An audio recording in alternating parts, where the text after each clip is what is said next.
الحمد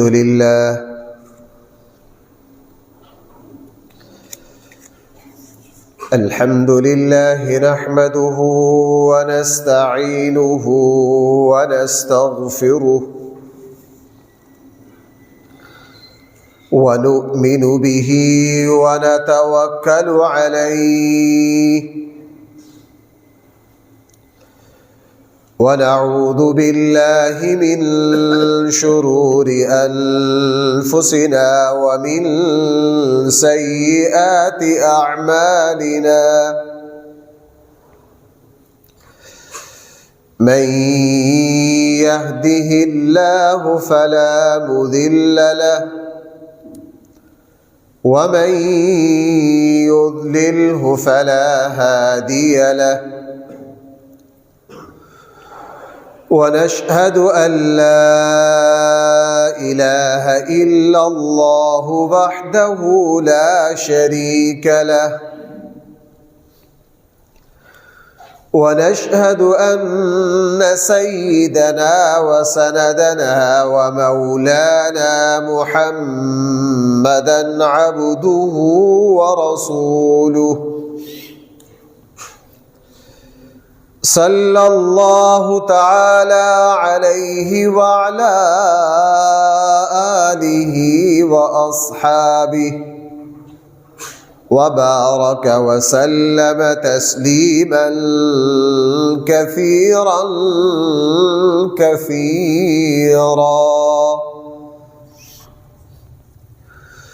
أما بعد فأعوذ بالله من الشيطان الرجيم بسم الله الرحمن الرحيم شهر رمضان الذي أنزل فيه القرآن هدى للناس وبينات من الهدى والفرقان فمن شهد منكم الشهر فليصم صدق الله مولانا العظيم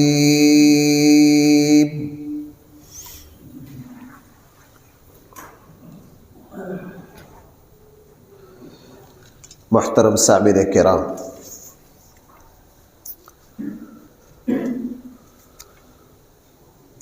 اللہ جل جلالہ کے فضل و کرم سے چند دنوں کے بعد رمضان المبارک کا عظیم الشان مہینہ شروع ہو رہا ہے۔ آج جمعہ ہے، کل ہفتہ ہے، غالب امکان یہ ہے کہ کل شام کو تراویح ہو جائے گی۔ رسول اللہ صلی اللہ علیہ وسلم کی سنت بھی ہے، آپ کا طریقہ بھی ہے کہ آپ علیہ السلام رمضان المبارک سے ایک دو دن پہلے صحابہ کرام کو جمع کرتے، اور آپ علیہ السلام کے بعد حضرت عمر رضی اللہ عنہ کا معمول بھی یہ تھا کہ رمضان سے ایک دو دن پہلے سارے مدینہ کو جمع کرتے اور سارے ایمان والوں کو اس مہینے کی اہمیت سمجھاتے۔ لہذا رمضان سے پہلے واعظ و نصیحت کرنا، سننا، اپنے آپ کو رمضان کے لیے تیار کرنا، یہ رسول اللہ صلی اللہ علیہ وسلم کی سنت ہے۔ یہ وہ مہینہ ہے جس میں اللہ جل جلالہ اپنی رحمتوں کی بہاریں، اپنے فضل و کرم کی بارش کریں گے۔ میں ہر رمضان میں یہ بات عرض کرتا ہوں، اور رمضان کے جمعوں میں بھی بار بار یہ بات میری زبان سے آپ سنیں گے کہ قرآن و سنت میں اس مہینے کی اہمیت پر جب ہم اللہ اور اس کے رسول کے ارشادات کو پڑھتے ہیں تو صاف صاف یہی سمجھ میں آتا ہے کہ اس مہینہ میں اللہ تعالیٰ اپنے بندوں کو نوازنا چاہتے ہیں۔ 11 مہینے میں بندے اللہ کی رحمت کو تلاش کرتے ہیں، اس مہینے میں اللہ کی رحمت اپنے بندوں کو تلاش کرتے ہیں۔ اسی لیے رسول اللہ صلی اللہ علیہ وسلم نے ارشاد فرمایا کہ اللہ تعالی نے اس مہینہ کی نسبت اپنی طرف کی ہے۔ شہر اللہ، اللہ کا مہینہ۔ ویسے تو ہر مہینہ بھائی کس کا ہے؟ اللہ کا ہے، لیکن اللہ تعالی جب کسی چیز کی فضیلت اور اہمیت کو کمال تک پہنچانا چاہے تو اللہ تعالیٰ پھر اس چیز کی نسبت اپنی طرف کرتے ہیں۔ مثلا بھائی سارے انبیاء کس کے بندے؟ لیکن جب رسول اللہ صلی اللہ علیہ وسلم کی باری آئی فرمایا سبحان الذی اسری بعبدہ، بابرکت ہے، ہر عیب سے پاک ہے وہ ذات جس نے اپنے بندے کو، بھائی کس کو؟ اپنے بندے کو۔ حالانکہ ہم کس کے بندے؟ سارے ہی اللہ کے بندے، لیکن یہ عربی کا کمال ہے۔ اللہ تعالی جب کسی چیز کے کمال، فضیلت، مقام، مرتبہ کو انتہا تک پہنچانا چاہے تو کیا کہتے ہیں؟ میرا۔ جس طرح ہمارے یہاں اردو میں کہہ دیتے ہیں یار فلاں جو ہے نا یہ میرا خاص آدمی ہے، یہ میرا بندہ ہے۔ اسی طرح ہر مکان، ہر مسجد، ہر گھر بھائی کس کا ہے؟ لیکن بیت اللہ شریف کا ہم نام ہی کیا لیتے ہیں؟ بیت اللہ۔ ہم کعبہ شریف کو بھائی کیا کہتے ہیں؟ بیت اللہ، اللہ کا گھر۔ ویسے تو پوری کائنات میں ساری زمین پر، ساری مسجدوں پر جو رحمت برستی ہے وہ کس کی طرف سے؟ لیکن بیت اللہ، اللہ کا گھر، یہ تھوڑا ہی ہے کہ اللہ وہاں رہتے، یہ تھوڑا ہی ہے کہ اللہ وہاں رہتے ہیں، اللہ تو وہاں نہیں رہتے۔ بیت اللہ کا مطلب کیا ہے کہ اللہ کی خاص و خاص تجلیات ہیں اس کالی عمارت پر۔ اس کا نتیجہ یہ ہے بیت اللہ میں جب جائیں اگر دین سے ہٹ کے دنیاوی نظر سے دیکھیں، مجھے تو لگتا ہے زمزم ٹاور کا طواف کرنا چاہیے۔ بھائی کس کا طواف کرنا چاہیے؟ زمزم ٹاور کا طواف کرنا چاہیے۔ وہاں ایسی ایسی عمارتیں ہیں، میں ایک مرتبہ سوچ رہا تھا وہاں بیٹھ کے، وہ جہاں باب فہد پر اوپر بیٹھ کر بیت اللہ کو دیکھے، زمزم ٹاور کو دیکھنا تو غصہ بھی چڑھتا ہے کہ یار یہ عمارتیں مسجد کے میناروں سے اونچی نہیں ہونی چاہیے تھی۔ یہ زیب نہیں دیتا کہ اللہ کے گھر کے مقابلے میں او بنا رکھی ہیں اوپر بیٹھے۔ پھر ایک دن خیال آیا، میں ایک دن بیٹھا نا اس پر غور کر رہا تھا، اس کے ساتھ ٹیک لگا کے اللہ نے دل میں یہ بات ڈالی کہ اللہ تعالیٰ دکھانا یہ چاہتے ہیں، اور یہ تو پتہ نہیں 140 فٹ منزلہ ہے، کتنی منزلہ ہے، تم اس طرح کی عمارتیں آسمان تک بھی لے جاؤ پھر بھی میرے اس کالے کوٹھے کی شان و شوکت کو نہیں پہنچ سکتے۔ میں نے کہا یہ ایسے ہی بننی چاہیے، اس سے بھی اعلیٰ بننی چاہیے تاکہ دنیا کو پتہ چل جائے کہ عمارتوں کی ذات میں کوئی عظمت نہیں ہے، اللہ جس کو عظمت دے دے، عزت دے دے، عظمت اسی کو ملتی ہے، عظمت اسی کو ملتی ہے۔ اس لیے وہاں جائیے، زمزم ٹاور میں، اعلیٰ سے اعلیٰ ہوٹلوں میں جب داخل ہوتے ہیں وہاں تو نہیں آنسو نکلتے، وہاں تو دل نہیں نرم پڑتا، وہاں تو رونا نہیں آتا، لیکن وہاں سے نکل کر جب بیت اللہ کے سائے میں طواف کے لیے آتے ہیں، ہمارے جیسے سخت سے سخت دلوں کے بھی بھائی آنکھوں سے آنسو انسان کو سمجھ ہی نہیں آتی کہ میں کب سے رو رہا ہوں اور کتنا رو رہا ہوں.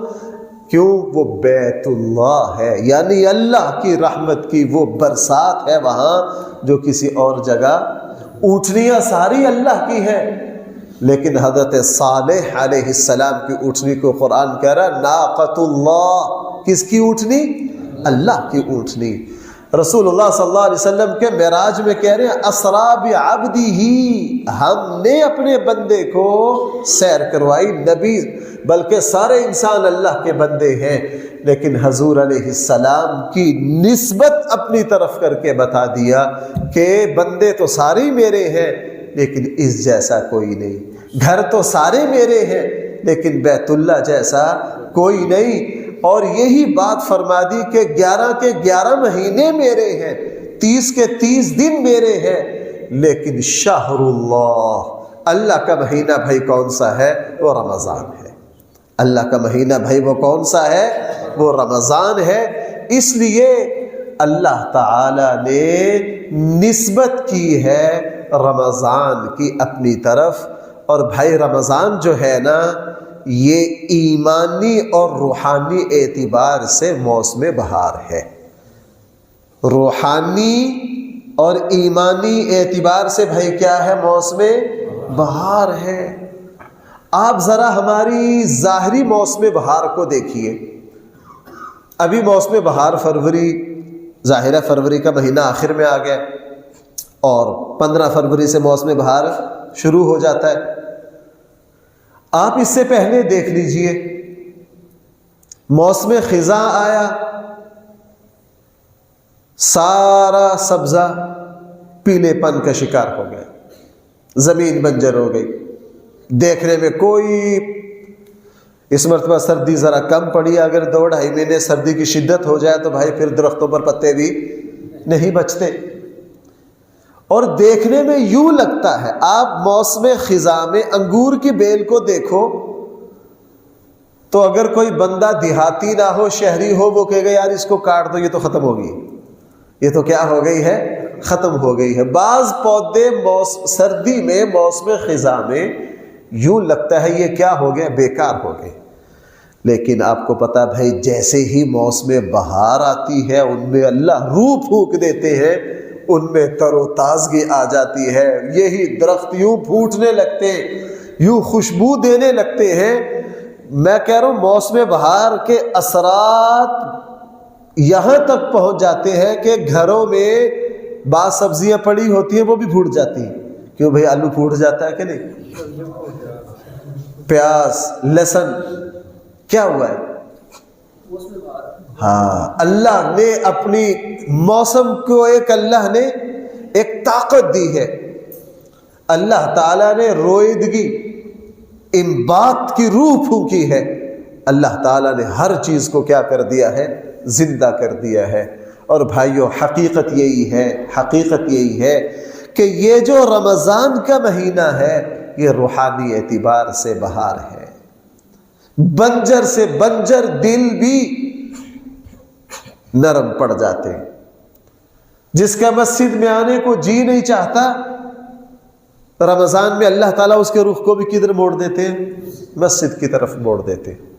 اسی لیے قرآن کریم نے ایک بات ارشاد فرمائی ہے، فرمایا شہر رمضان الذی انزل فیہ القرآن. اللہ تعالیٰ نے قرآن کو نازل کرنے کے لیے اس مہینے کا انتخاب کیوں کیا؟ علماء نے دونوں میں بڑی عجیب مناسبت بتائی ہے. وہ مناسبت کیا ہے؟ قرآن کریم بھائی سراپا وحی ہے. قرآن کریم کیا ہے؟ سراپا وحی ہے.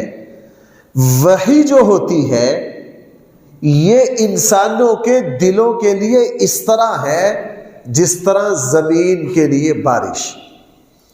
ابھی آپ نے دیکھا بارشیں 2-3 مہینے سے نہیں ہوئی، پانی کی سطح، کوئی دوست بتا رہے تھے، مجھے تو پتہ نہیں اس کی یہ بات کتنی سچی ہے، کہ جی چند دن پہلے موسمیات والے یہ کہہ رہے تھے کہ پانی کا ذخیرہ بہت تھوڑا رہ گیا ہے، بارشوں کی ضرورت ہے. ہاں، اب بارشیں ہوگی، اللہ تعالیٰ زمین کے سارے پانی کے ذخیروں کو کیا کر دیں گے؟ پورا کر دیں. جس طرح زمین کے لیے بارش ضروری ہے بالکل اسی طرح انسانی دلوں کے لیے آسمان سے وحی کا اترنا ضروری ہے۔ بارش بنجر سے بنجر زمین کو آباد کر دیتی ہے، زینت دے دیتی ہے، پھول پودے اگاتے، یہی معاملہ وحی کا ہے۔ رسول اللہ صلی اللہ علیہ وسلم کے زمانے میں دین کے اعتبار سے پورا عرب بنجر، بھائی پورا عرب کیا تھا؟ بنجر۔ اتنا بنجر ہوا کہ 360 بت تو بیت اللہ میں رکھ دیے۔ بھائی اللہ کے گھر میں کتنے بت رکھ دیے؟ اور سب سے بڑا بت بیت اللہ کی چھت پہ چڑھا دیا۔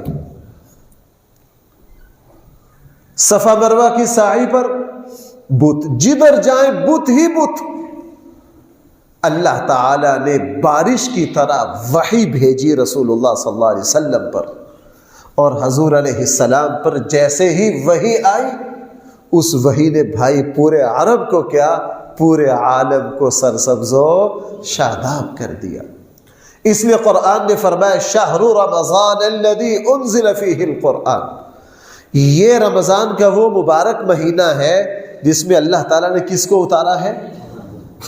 اور بھائی میں آگے کسی جمعے میں جا کے عرض کروں گا، اہل علم نے لکھا ہے کہ تمام آسمانی کتابیں اللہ نے رمضان ہی میں اتاری ہیں، چونکہ رمضان ہی نے ایمان کے لیے موسم بہار بننا تھا۔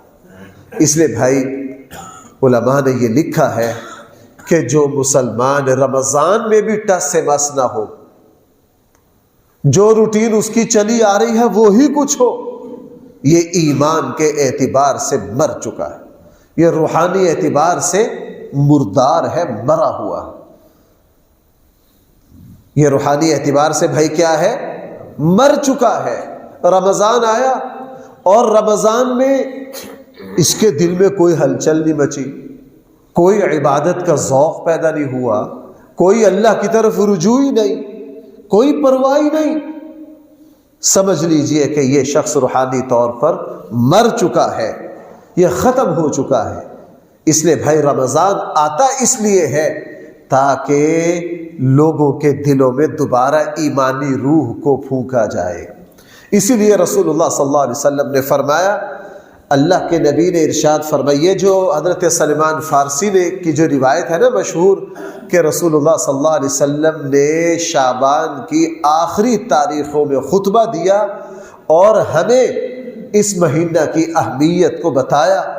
اس میں آغاز ہی یہاں سے فرمایا قد اظلکم اللہ، اللہ تعالیٰ تمہارے اوپر سایہ لا رہے ہیں۔ شہر عظیم فیہ مبارک، حدیث کے الفاظ ہیں، یعنی یہ مہینہ تمہارے اوپر کیا کرے گا؟ سایہ کرے گا۔ اس کو اردو میں ہم نہیں تعبیر کر سکتے۔ رسول اللہ صلی اللہ علیہ وسلم نے فرمایا اللہ تعالیٰ تمہارے اوپر ایک ایسا مہینے کا سایہ کر رہے ہیں جو شہر عظیم، بہت عظیم مہینہ ہے، اور اس میں اللہ تعالیٰ نے تمہارے لیے برکت رکھی ہے، اور اس میں اللہ تعالیٰ نے، یہاں جو حدیث کے الفاظ ہیں، اللہ تعالیٰ نے تمہاری ہر نیکی کا ثواب فرض کے برابر کر دیا۔ ہر نیکی کا ثواب کس کے برابر کر دیا ہے؟ اور فرضوں کا جو اجر ہے وہ 70 گنا بڑھا دیا۔ اس لیے علماء نے لکھا ہے کہ جو شخص رمضان میں فجر کی نماز پڑھے گا تو ایک رکعت پر بھائی کتنا ثواب ہو گیا؟ 70 رکعتیں۔ تو دوسری رکعت پر کتنے ہو گئے؟ 140۔ ظہر کی نماز پر کتنے ہو گئے؟ ڈبل کر لو، 280 ہو گئے۔ یہ تو صرف نمازوں کا ہے، یہ تو صرف نمازوں کا ہے۔ رسول اللہ صلی اللہ علیہ وسلم نے فرمایا اس میں کوئی بھی نیکی کرو گے اللہ جل جلالہ تمہارے لیے اس کا اجر فرض کے برابر کر دیں گے، اور فرضوں کو اللہ تعالی 70 گنا بڑھا دیں گے۔ اور یہ مہینہ ایسا ہے، اللہ جل جلالہ نے یہ مہینہ تمہارے لیے اس لیے بھیجا ہے کہ تم اللہ کی طرف رجوع کرو، اللہ تعالیٰ کی طرف لوٹو، اللہ تعالیٰ کی طرف واپس آؤ، اپنے اس احساس کو زندہ کرو، میرا کوئی رب ہے، میرا کوئی خالق و مالک ہے جس کی طرف مجھے رجوع کرنا ہے۔ اسی لیے رسول اللہ صلی اللہ علیہ وسلم کے بارے میں آتا ہے، آپ علیہ الصلوۃ والسلام اور رجب سے دعا مانگنا شروع ہوتے۔ بھائی کب سے دعا مانگنا شروع ہوتے؟ رجب سے، یعنی رمضان سے 2 مہینے پہلے دعا مانگنا شروع ہوتے۔ اے اللہ، اللہم بارک لنا فی رجب و شعبان و بلغنا رمضان۔ اے اللہ ہمیں رجب میں بھی برکت دے، ہمیں شعبان میں بھی برکت دے، لیکن ہمیں کہاں تک پہنچا دے؟ میں نے بار بار یہ بات عرض کی، اللہ کے نبی کی اس دعا پر حیرت ہوتی ہے۔ احادیث مبارکہ میں آتا ہے، حضرت عائشہ فرماتی ہے رسول اللہ صلی اللہ علیہ وسلم رمضان کے یوں منتظر رہتے جیسے کسی خاص مہمان نے آنا ہے، جیسے کسی خاص مہمان نے آنا ہے، یوں منتظر رہتے، اور شعبان کا چاند بڑے اہتمام سے دیکھتے تاکہ رمضان کی تاریخ میں کہیں غلطی۔ اور میں نے ابھی پچھلے جمعے میں عرض کیا تھا، اس سے پچھلے جمعے میں عرض کیا تھا کہ حضرت عائشہ رضی اللہ عنہا فرماتی ہے رسول اللہ صلی اللہ علیہ وسلم جتنے روزے شعبان میں رکھتے رمضان کے علاوہ کسی اور مہینے میں نہ رکھتے، یعنی اپنے آپ کو رمضان کے لیے تیار کرتے۔ حیرت ہے اس ذات پر بھائی جس کا گناہ ہی نہیں، نبیوں پر جنت حرام جب تک اس ہستی کے لیے یہ جنت کا افتتاح نہ کرے تو کوئی جنت بھی میں نہیں جا سکتا۔ اس ہستی کی چٹ پر اور اس ہستی کے دستخطوں سے جنت ملنی ہے، اس ہستی کی سفارش سے کیا ملنی ہے؟ جنت کے اصل دھولا کون ہے؟ رسول اللہ صلی اللہ علیہ وسلم۔ لیکن اتنا اہتمام کہ پورا مہینہ روزے رکھ رہے ہیں تاکہ میری طبیعت رمضان سے پہلے ہی روزے کی طرف چل پڑے، اور رمضان میں اللہ سے فریاد کر رہے ہیں اے اللہ رمضان میں جبرائیل کو بھیجا کیجئے جو میرے ساتھ قرآن کا دور کیا کرے۔ ہر رمضان میں بھائی قرآن کے دور کے لیے کون آتے؟ حضرت جبرائیل آتے۔ رسول اللہ صلی اللہ علیہ وسلم اور اللہ کے نبی کے لیے سب سے فرحت والا لمحہ وہ ہوتا جس میں وحی آتی اور حضرت جبرائیل آتے، منتظر رہتے رسول اللہ صلی اللہ علیہ وسلم۔ اللہ کے نبی، یہ حدیث میں بھی ہے کہ مجھے سب سے زیادہ لذت اور جو سکون ہے وہ کس کیفیت میں آتا ہے؟ وحی کی کیفیت میں آتا ہے۔ تو اللہ تعالیٰ سے فریاد کرتے آپ جبرائیل کو بھیج دیجئے، وہ رمضان میں میرے ساتھ کیا کیا کریں؟ قرآن کا دور کیا کریں۔ اور رمضان جب آتا حضرت عبداللہ ابن عباس فرماتے ہیں ہم نے رمضان میں رسول اللہ صلی اللہ علیہ وسلم کو بہت سخاوت، بلکہ جو حدیث کے الفاظ ہیں رمضان میں حضور کی سخاوت اس طرح تھی جس طرح صبح کی ٹھنڈی ہوا، جس طرح صبح کی ٹھنڈی ہوا۔ آپ علیہ الصلوۃ والسلام رمضان کا اتنا اہتمام کرتے۔ اس لیے بھائیوں 1-2 دن کے بعد رمضان شروع ہو رہا ہے، ہم سب تہیہ کریں، رمضان کے لیے اپنے کچھ اہداف مقرر کریں۔ بھائی رمضان کے لیے کیا کریں؟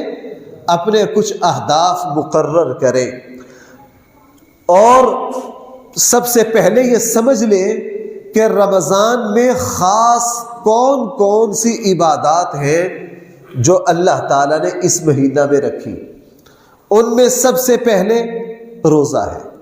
بھائی سب سے پہلے کیا ہے؟ روزہ ہے۔ رسول اللہ صلی اللہ علیہ وسلم قرآن نے بھی فرمایا فَمَنْ شَهِدَ مِنْكُمُ الشَّهْرَ فَلْيَصُمْ، اس میں روزہ رکھو۔ ہر مسلمان عاقل بالغ پر روزہ رکھنا فرض ہے، اور حضور علیہ السلام نے فرمایا کہ روزہ جو ہے یہ جہنم سے بچاؤ کے لیے ڈھال ہے۔ اصل میں بعض باتیں عربوں کے مزاج کے مطابق ہم سمجھ نہیں سکتے۔ عربوں کے یہاں جب تلوار کی جنگ ہوتی تھی نا تو سب سے زیادہ تلوار کے وار سے جو چیز بچاتی تھی بھائی وہ کیا تھی؟ وہ ڈھال۔ ایک ہاتھ میں تلوار اور دوسرے ہاتھ میں وہ پوری لوہے کی، یوں وار کیا، جب اگلے نے وار کیا تو اس کو تلوار پہ لینا۔ اس کو اپنی ڈھال پہ لینا. ڈھال کے بغیر تلوار کی جنگ میں اپنے آپ کو ہلاکت میں ڈالنا تھا. سب سے مضبوط چیز جو ہوتی تھی. رسول اللہ صلی اللہ علیہ وسلم نے کیا فرمایا؟ روزہ تمہارے لیے کیا ہے؟ ڈھال ہے.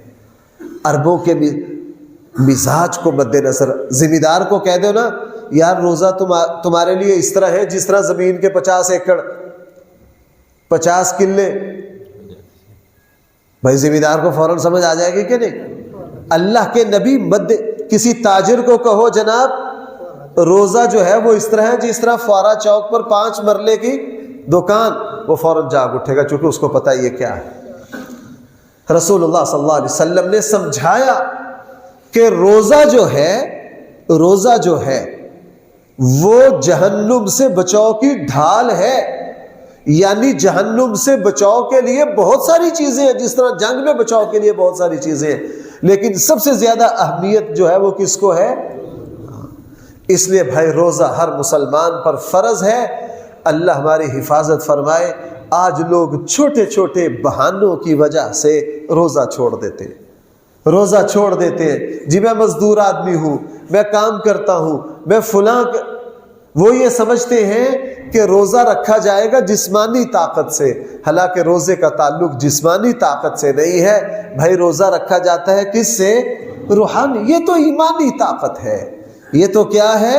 ایمانی طاقت ہے. یہ چیزیں جسمانی. بھائی اللہ تعالیٰ مجھے اور آپ کو یہ سمجھ عطا فرمائے. میں نے اپنے بچپن میں خود اپنے بعض استادوں کو دیکھا. میرے ایک استاد ذمہ دار تھے، ہم چھوٹے چھوٹے تھے اس وقت. ہم نے خود ان کو دیکھا وہ کیا کرتے. رمضان میں دوسرے بھائی ذمہ دار تھے، ان کی بھی زمین تھی. 1 سال گندم کی کٹائی رمضان میں آ گئی. ہم نے اپنے استادوں کو دیکھا روزہ رکھ کے رمضان میں گندم کی کٹائی بھی کر رہے اور شام کو قرآن بھی سنا رہے. شام کو کیا کر رہے ہیں؟ قرآن بھی سنا رہے.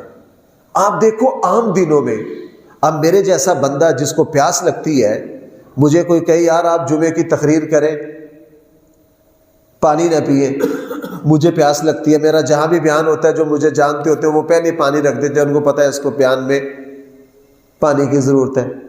فکر ہوتی ہے یار رمضان میں جمعہ کیسے پڑھائیں گے، پتہ بھی نہیں چلتا. منزل پڑھتے ہیں. روزہ میں یہ احساس ہوتا ہے. ویسے تو اللہ تعالیٰ نے نہیں نا فرما دیا روزہ اللہ اور بندہ کے درمیان ایک راز ہے. بھائی روزہ بندہ اور اللہ کے درمیان کیا ہے؟ ایک راز ہے. ویسے تو نہیں فرما دیا الصوم لی، روزہ میرے لیے. بھائی حج کس کے لیے؟ سارا کچھ ہی کس کے لیے؟ میں بار بار تو بتا رہا ہوں، یہ اس کو علماء کی زبان میں کہا جاتا ہے نسبت تشریفی. کسی چیز کی اہمیت کو واضح کرنے کے لیے اللہ اپنی طرف نسبت کرے. ہر چیز، ہر نیک عمل کا بدلہ بھائی کس نے دینا؟ لیکن روزہ کے بارے میں کہا الصوم لی. بھائی نماز کس کے لیے؟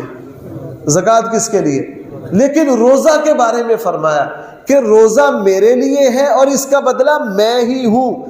یہ جو نا انا اجزی بھی اور انا اجزی بھی، دونوں طرح تلفظ محدثین نے لکھا ہے. اور بھائی یہاں محدثین نے ایک عجیب نقطہ لکھا ہے، اس کو میں آئندہ جمعے میں بھی عرض کروں گا. اللہ تعالیٰ فرما رہے ہیں روزہ میرے لیے ہے اور میں ہی اس کا بدلہ ہوں. میں ہی اس کا کیا ہوں؟ بھائی بولو میرے ساتھ، میں ہی اس کا کیا ہوں؟ محدثین یہاں سے ایک نقطہ سمجھے. محدثین یہ سمجھے ہیں کہ جناب کل قیامت والے دن، دوسری حدیث میں ہے حقوق العباد کی وجہ سے نیکیاں دوسروں کے پاس جائیں گی. جس آدمی نے حج بھی بڑے کیے ہیں، نمازیں بھی بڑی پڑھی ہے، زکوٰۃ بھی بڑی دی ہے، دوسروں کا حق بھی مارا ہے، تو حقوق العباد کی وجہ سے کل قیامت والے دن جو نیکیاں ہیں، نماز دوسروں کے پاس چلی جائے گی. بھائی میری بات سمجھ پا رہے ہیں؟ محدثین نے فرمایا روزہ واحد ایسی عبادت ہے، یہ سمجھا ہے اس لفظ سے محدثین نے. روزہ واحد ایسی عبادت ہے کہ اس کا بدلہ کون ہے؟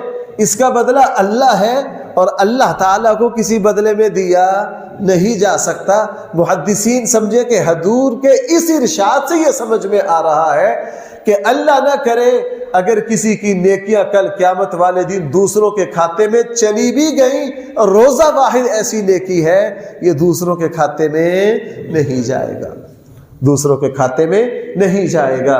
اسی لیے حضرت علی رضی اللہ عنہ کیا فرمایا کرتے تھے، مجھے گرمی کا روزہ رکھنا بہت محبوب ہے، مجھے گرمی کا روزہ رکھنا بہت محبوب ہے۔ میرے بھائیوں، یہ رمضان کا مہینہ آ رہا ہے، ہم شروع سے اپنے کچھ اہداف مقرر کریں، اور اہداف مقرر کرنے کے لیے ضروری ہے کہ ہمیں رمضان کا پتہ ہو کہ رمضان کی خاص عبادات کیا ہے۔ نمبر 1 بھائی روزہ، نمبر 1 کیا؟ روزہ۔ صرف مہینے میں خاص ایام میں خواتین کو چھوٹ ہے، مسافر شرعی مسافر کو اجازت ہے روزہ رکھے نہ رکھے، رکھ لے گا افضل ہے، نہ رکھنا چاہے تو شریعت نے اس کے لیے کیا رکھی ہے؟ چھوٹ۔ مریض کو اجازت ہے، بوڑھے کو اجازت ہے کہ وہ روزہ نہ رکھے، سال کے چھوٹے دنوں میں قضا کر لے۔ اگر مریض اور بوڑھا آدمی چھوٹے دنوں میں قضا بھی نہیں کر سکتا، اس کا فدیہ دے دے۔ اس کے علاوہ ہر مسلمان پر روزہ رکھنا بھائی کیا ہے؟ فرض ہے۔ اگر دل میں یہ خیال آئے کہ روزہ رکھنے سے میں تو مزدور آدمی ہوں، میں نے تو سفر کرنا ہے، مجھے مشقت ہوگی، میں تھک جاؤں گا، بھائی رمضان نام ہی اس چیز کا ہے، رمضان نام ہی اس چیز کا ہے۔ ہم چاہتے ہیں، اعتکاف لوگ بیٹھ جاتے ہیں، کہتے ہیں یار نہانے کا انتظام ہونا چاہیے۔ اور بھائی اعتکاف نام کس چیز کا ہے؟ ہمارے ایک استاد تھے جن سے آپ نے حفظ کیا، ان کے یہاں حفظ میں چھٹی نہیں ہوا کرتی۔ ایک بچہ داخل ہوا تو اس کے والد کا فون آیا کہ جی حضرت میری اہلیہ رو رہی ہے بہت، کہ جی بچے کو چھٹی دے دیں۔ انہوں نے فرمایا چھٹی تو نہیں ہم دیتے۔ کہنے لگے جی 2 دن ہو گئے میری اہلیہ رو رہی ہے۔ وہ ہمارے استادوں کے تعلق والے تھے، ان سے کہنے لگے آپ کا ایک بچہ جرمن بھی ہے؟ جی ایک بچہ، تو جب وہ گیا تھا اس وقت بھی روئی تھی؟ کہنے لگے جی اس وقت بھی روئی تھی۔ ہمارے استادوں نے فرمایا چلو اگر ایک بیٹے کے دنیا کمانے کے لیے جانے پر روئی ہے نا، اپنی بیوی سے کہو قرآن کی محبت میں بھی 4 آنسو بہا لے، اللہ اس پر اجر دے گا۔ بھائی یہ کون سی عبادت ہے؟ نہ ہلدی لگے نہ پھٹکری، تراویح پڑھے تھکے نہ، یہ عبادت ہوئی؟ عبادت نام ہی اپنے آپ کو تھکانے کا۔ جو لوگ حج پر جاتے ہیں ہم ان کو ٹریننگ کر کے دیتے ہیں، بھائی پکنک پر نہیں جا رہے ہو، ٹور پر نہیں جا رہے ہو، سیر کے لیے نہیں جا رہے ہو۔ حج کے جو 5 دن ہے تو بھائی 10-10 کلو وزن کم ہوتا ہے کہ نہیں جو گئے؟ بھائی یہ تو جون کا حج ہے، جون کا حج تو اس طرح ہے جس طرح تنور میں، اور یہ 25-30 کلومیٹر پیدل سفر کرنا ہے، وہاں ازدحام ہے، 20-25 لاکھ حاجی ہیں، یار اتنی مشقت۔ بھائی عبادت نام ہی مشقت کا ہے، عبادت نام ہی کس چیز کا ہے؟ مشقت کا ہے۔ وہ کون سا روزہ ہے جس میں مشقت نہ ہو؟ وہ کون سا حج ہے جس میں تکلیف نہ ہو؟ وہ کون سی تراویح ہے بھائی جس میں پاؤں نہ تھکے؟ یہ تو چیزیں ہی اس کام کے لیے تھی، یہ تو چیزیں ہی کس لیے تھی؟ اس لیے روزہ رکھنا فرض ہے ہر مسلمان پر۔ رمضان کا ایک کام بھائی کیا ہے؟ نمبر 2، رمضان کی دوسری عبادت تراویح ہے۔ دوسری عبادت کیا ہے؟ تراویح ہے۔ رسول اللہ صلی اللہ علیہ وسلم نے 3 دن مسجد میں نماز تراویح پڑھی، پھر اس ڈر سے کہ میری امت پر لازم نہ ہو جائے گھر چلے گئے۔ صحابہ اکرام پڑھتے رہے، اور بعد میں خلفائے راشدین کی سنت، خود اسلام میں حضور کی سنت ہے تو صحابہ تابعین سب پڑھتے رہے، اور 20 تراویح پڑھتے رہے۔ بھائی کتنی تراویح؟ 20 تراویح۔ مسجد نبوی کے ایک امام ہیں، وہ مدینہ یونیورسٹی کے بھی پروفیسر ہیں، انہوں نے اب ایک کتاب لکھی ہے، میرے پاس بھی ہے، میرے موبائل میں بھی موجود ہے، کہ حضور کے زمانے سے لے کے آج تک مسجد نبوی میں 20 تراویح ہوتی رہی۔ تراویح بھائی کتنی ہے؟ 20 ہے۔ ہاں ہمارے یہاں کچھ دوستوں کو اختلاف ہے، ان کی رائے یہ ہے کہ 8 ہے۔ بھائی وہ 8 پڑھ لیں، لڑے جھگڑے نہیں۔ ان اختلافی مسائل میں لڑائی، بھائی جو چاہتا ہے 8 بھائی وہ 8 پڑھ لو، کیوں لڑتے ہو؟ 20 پڑھ لو. لڑائی کا رمضان لڑنے کے لیے نہیں ہے، رمضان لڑنے کے لیے دوسرا کام بھائی کیا ہے؟ نماز تراویح. اور تیسرا کام رمضان کا یہ ہے کہ رسول اللہ صلی اللہ علیہ وسلم رمضان میں قرآن کی تلاوت بہت کیا کرتے تھے. آپ ابھی سے طے کرو کہ ہم نے رمضان میں کتنی تلاوت کرنی ہے. قرآن کو پڑھنا، اس کا معنی اور تشریح کو سمجھنا، قرآن سے وابستہ جتنے کام ہیں، تلاوت، سننا، ترجمہ پڑھنا، تشریح پڑھنا، تفسیر کا مطالعہ کرنا، یہ سارا. بھائی تیسرا کام کون سا ہے؟ اللہ کے نبی صلی اللہ علیہ وسلم کو جب یہ پتہ چلا کہ میری زندگی کا آخری رمضان ہے تو حضرت جبرائیل سے قرآن کا دور کتنی مرتبہ کیا؟ ہمارے جیسا کوئی ہوتا تو ہم کیا کہتے؟ بھائی تھوڑا سا غور کرو نا، اللہ کے نبی کو پتہ ہے میری زندگی کا کیا ہے؟ آخری رمضان ہے. ہمیں اسرائیل کام میں آگے بتا دینا تھا آخری رمضان ہے تو ہم کہیں گے جی 2 منٹ ٹھہر جو، میں ذرا پوتیاں نو ملا ہوا تو میں فلاں کو مل لوں، فلاں کو مل لوں، جلدی جلدی بیٹے کی شادی کر لوں، یہ کر لوں، یہ کر لوں، فلاں کر لوں، فلاں کر لوں. اللہ کے نبی کو پتہ چل گیا کہ یہ کیا ہے میری زندگی کا. بھائی تھوڑا تصور کرو، اس پر تھوڑا تصور کرو. آخری رمضان اللہ کے نبی نے جبرائیل سے کتنی مرتبہ قرآن کا دور کیا؟ 2 مرتبہ دور کیا. اس لیے اب سے اور اس وقت علماء اس پر کمپین بھی چلا رہے ہیں اور میں تو اس پر شروع سے ہی بہت سخت ہوں. بھائی ایسی جگہ نماز تراویح کے لیے منتخب کرو جہاں قرآن تجوید کے مطابق صاف صاف پڑھا جائے. میں تو 15 سالوں سے میری یہ رائے ہے، میں اس کو پوری شدت کے ساتھ یہ فتویٰ دیتا ہوں. شروع میں کچھ علماء نے ڈسکا میں مجھ سے اختلاف کیا، بعد میں کہنے لگے یار مفتی صاحب بات آپ کی ٹھیک ہے، تجوید سے قرآن پڑھنا فرض ہے. آپ قرآن ختم نہ کرو، قرآن کو ختم کرنا یا مستحب ہے یا سنت ہے. کسی نے بھی نماز تراویح میں قرآن کریم کو مکمل کرنا فرض نہیں کہا. بھائی ایسے ہی ہے تو نہ قرآن کریم ختم کرو. 10 پارے جو ہیں ہر روز پارا پڑھ لو، آدھا پڑھ لو، لیکن پوری امت متفق ہے کہ صحیح تلفظ کے ساتھ بغیر الفاظ کو کاٹے ہوئے قرآن پڑھنا فرض ہے. قرآن پڑھنا کیا ہے؟ اپنے ائمہ سے درخواست کرو. اس وقت پاکستان، ہندوستان، بنگلہ دیش کے تمام علماء نے متفقن علیہ یہ اپیل اور ہر جگہ پوری اس کی ترغیب اور پوری دنیا میں اس بات کو چلایا ہے کہ بھائی قرآن کریم کا ہم رمضان میں مذاق اڑاتے ہیں. ہمیں ایسی مشین چاہیے جو 35 منٹ میں 20 تراویح پڑھا کے اور مارے، نہ اس کو خود پتا ہو نہ سننے والوں کو پتا ہو. بھائیوں میں آپ کو سچی بات بتاتا ہوں، وہ تراویح نہیں ہے جس میں بندہ نہ تھکے. وہ تراویح نہیں ہے جس میں بندہ نہ تھکے. اس جسم کا اصل کام ہی کیا ہے؟ یہ اللہ کے لیے. آپ کو پتہ ہے حضرت طلحہ رضی اللہ عنہ رسول اللہ صلی اللہ علیہ وسلم کی حفاظت، حضرت اشرم وشرم میں سے وہ جو صحابی ہیں، حضور علیہ السلام کا دفاع کرتے کرتے ان کا بازو کیا ہو گیا تھا؟ شل ہو گیا تھا. اور حضرت عمر رضی اللہ عنہ جب وہ آتے نا صحابی، حضرت عمر رضی اللہ عنہ برکت کے لیے ان کے ہاتھ کو چھوا کرتے. کیوں؟ اللہ کے نبی نے غزوہ احد کے بعد فرمایا تھا کہ میرا یہ ساتھی یہیں پھر رہا ہے اور اس کا بازو جنت میں پہنچ گیا. اس کا بازو کہاں پہنچ گیا؟ اور حضرت عمر کے ساتھ بیٹھ کے کھانا کھاتے، حضرت عمر برکت کے لیے ہاتھ پھیرتے کہتے یار تو کتنا خوش نصیب ہے، میرے ساتھ بیٹھا روٹی کھا رہا اور تیرا بازو جنت میں پھر رہا. حضرت عمر خوشبو لگایا کرتے ان کے بازو کو کہ میں نے حضور سے سنا تیرا یہ بازو کدھر ہے؟ جنت میں ہے. تو بھائی جسم تو ہے ہی وہ جو کس میں تھکے؟ اللہ کی اطاعت میں تھکے. تو بھائی تیسرا کام کیا ہے؟ قرآن کریم. چوتھا کام کیا ہے؟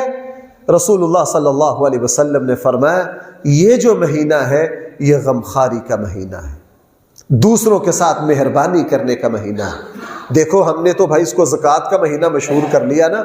کس کا مہینہ؟ زکوٰۃ بھی دینی چاہیے۔ ایک بات میری خاص طور پر یاد رکھو، اللہ کے نبی صرف اس میں زکوٰۃ نہیں، اللہ کے نبی سب سے زیادہ ہدیہ تحائف یار دوستوں میں متعلقین میں جو دیتے تھے وہ اس مہینہ میں دیتے۔ اللہ کے نبی کو یہ پسند تھا، اللہ کے نبی کو یہ کیا تھا؟ یہ مواسات کا مہینہ ہے، لوگوں کے ساتھ ہمدردی کرنے کا مہینہ ہے۔ اس لیے شروع سے ہی اپنے لیے جگہ منتخب کرو کہ ہم نے کہاں نماز تراویح پڑھنی ہے، اس مسجد کا انتخاب کرو، اور ایسے حفاظ کا انتخاب کرو جو قرآن کریم سلیقہ سے پڑھتے ہو۔ جہاں سلیقہ سے قرآن نہ پڑھا جائے وہاں ادب سے معذرت کر لو۔ ہمارے یہاں انشاءاللہ اہتمام ہوتا ہے، اس سال بھی یہاں قرآن سنایا جائے گا، اور میں نے جس نوجوان نے قرآن سنانا ہے میں نے رمضان سے پہلے اس کا قرآن سنا ہے، اسے کہا پوری ٹریننگ بھائی اس رفتار سے آگے نہیں جانا، ایک ایک لفظ سمجھ آئے۔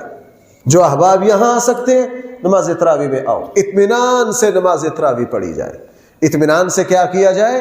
نماز تراویح پڑھی جائے، اور اس میں اپنے رشتہ دار، متعلقین، غربا سب کے ساتھ کیا کی جائے؟ ہمدردی کی جائے۔ اور بھائی میں آج پہلے دن ہی کہہ رہا ہوں، رمضان شروع آج سے نیت کر لو، رمضان کی تیاری میں یہ بھی ہے ابھی کل کا دن باقی ہے۔ اپنی زندگی میں جو ہمارے عام دنوں کے جو کام ہے، جی ہم کھیل کرتے فلاں کرتے ہیں، وہ سب چھوڑ دو، صرف ضروری کام رکھو۔ اپنے ٹائم ٹیبل میں سے جو تفریح کی چیزیں تھیں ان کو نکال دو، ان کو کیا کرو؟ نکال دو، اور بازار سے سارا کچھ خرید لو۔ اپنے گھر والوں کو بھی کہہ دو کل کے دن بھائی عید تک کے لیے اپنی اشیاء جو کچھ خریدنا ہے خرید لو، عید کی نماز تک اب بازار کا رخ نہیں کرنا، دنیا کے کسی کام کا کوئی رخ نہیں کرنا، اپنے آپ کو فضول کاموں سے بالکل فارغ کر لو، اپنا ٹائم ٹیبل متعین کرو۔ اور بھائی جو اس کا اہتمام کرتا ہے نا اللہ اس کو توفیق بھی دے دیتا ہے، جو اس کا اہتمام کرتا ہے اللہ اس کو کیا دے دیتے ہیں؟ توفیق بھی دے دیتے ہیں۔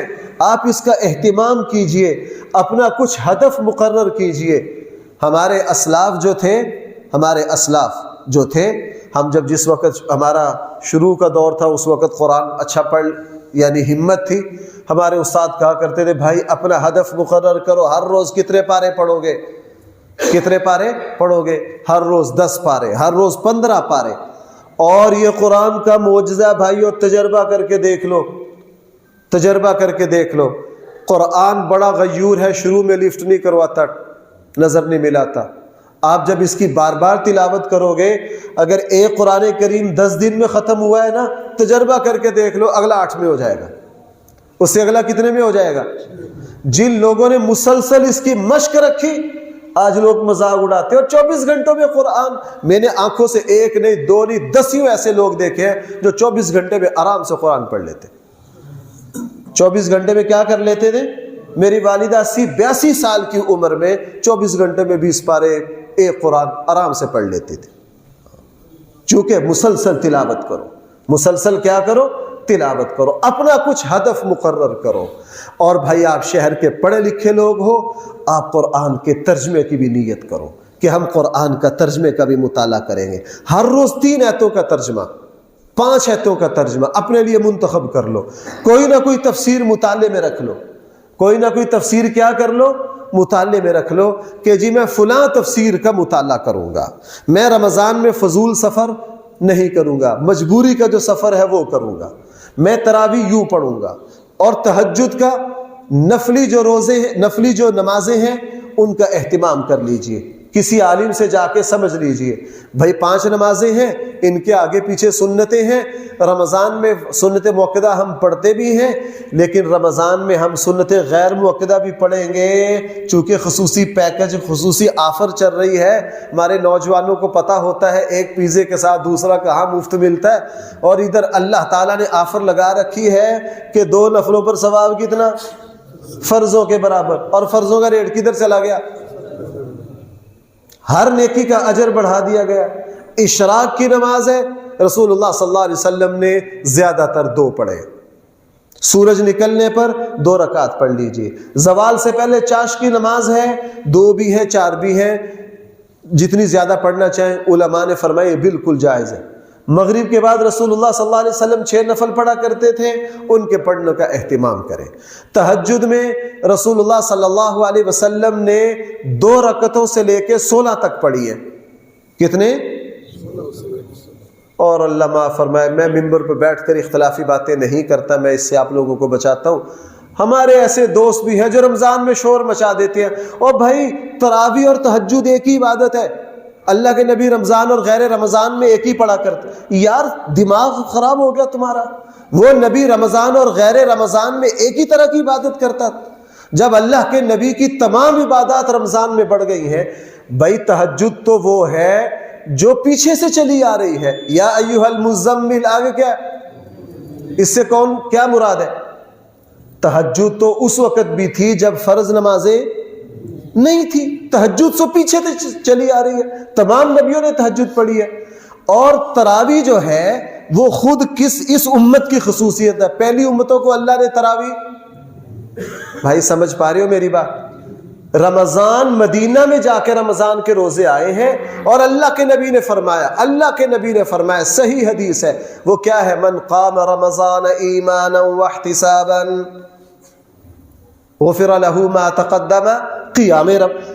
لوگوں کو غلطی، خود محدثین نے حدیث کی کتابوں میں الگ الگ 2 عنوان قائم کیے ہیں، تہجد کا الگ کیا ہے، قیام اللیل کا الگ کیا ہے، امام بخاری نے بھی ایسے ہی کیا، اور حافظ ابن حجر نے خود امام بخاری کا عمل لکھا ہے کہ امام بخاری شروع رات میں تراویح پڑھتے اور رات کے آخری حصہ میں تہجد پڑھتے۔ خود امام بخاری کے یہاں تہجد الگ نماز ہے اور تراویح قیام اللیل الگ نماز ہے۔ اس لیے اللہ کے نبی نے تہجد 2 رکعتوں سے لے کے کتنی رکعتیں تک پڑھی ہے بھائی؟ 16 تک، زیادہ 8 پڑھی ہے، تھکے ہوں 2 پڑھ لیجئے، 4 پڑھ لیجئے، 6 پڑھ لیجئے، روٹین میں 8 پڑھ لیجئے، جس دن اللہ نے طبیعت میں تازگی دی ہے بھائی 12 پڑھ لیجئے، اپنا کچھ نہ کچھ ہدف مقرر کر لیجئے۔ آخری بات یہ ہے، ہمارے بہت سے دوست وہ تھے جو پچھلے رمضان میں ہمارے ساتھ تھے، آج وہ زیر زمین ہے، پتہ نہیں کس کس کا یہ آخری رمضان ہے۔ اور بھائیوں، آپ آج سے نیت کر لیجئے، اللہ کے خزانے لوٹنے کا آپ کو طریقہ بتاؤں، آج سے نیت کر لیجئے جو کچھ میں نے کہا ہے۔ اگر ہماری نیت صحیح ہوئی، ہماری کوشش پوری ہوئی، ہم ایسا نہ بھی کر سکے، اللہ کی قسم اللہ اجر ایسا کرنے کا ہی دیں گے، اللہ اجر ایسا کرنے کا ہی۔ بڑی سے بڑی نیت کرے۔ ہمارے یہاں مشہور ہے، کیا کہتے ہیں، اللہ سے اور گاہک سے جتنا چاہو مانگ لو۔ آدھا جملہ ٹھیک ہے، آدھا غلط ہے۔ گاہک سے جتنا مرضی نہ مانگ لو، بے ایمانی ہے۔ یہ صرف ایک ہی ذات ہے جس سے جتنا چاہو مانگ لو، وہ اللہ ہے۔ بھائی وہ کون ہے؟ اللہ کے ساتھ بڑا بڑا معاہدہ کرو کہ ہم ہر روز ایک قرآن پڑھیں گے، ہر روز 10 پارے پڑھیں گے۔ بڑی سے بڑی نیت کرو، اس کی کوشش کرو۔ اگر ہماری نیت خالص ہے، ہماری کوشش مخلص ہے، کمی رہ بھی گئی، وہ واحد بارگاہ ہے جو یہ نہیں دیکھتی کہ پرچہ 100% حل کر کے آئے ہو، وہ یہ نہیں دیکھتی، وہ صرف یہ دیکھتی ہے کہ 100% حل کرنے کی کوشش کون کر کے آیا ہے۔ اس کے یہاں کوششوں پر فیصلے ہوتے ہیں۔ میں اور آپ کوشش کریں گے، انشاءاللہ اللہ کے خزانوں سے بڑا اجر پائیں گے۔ اللہ تعالی ہم سب کو صحیح فہم عطا فرمائے۔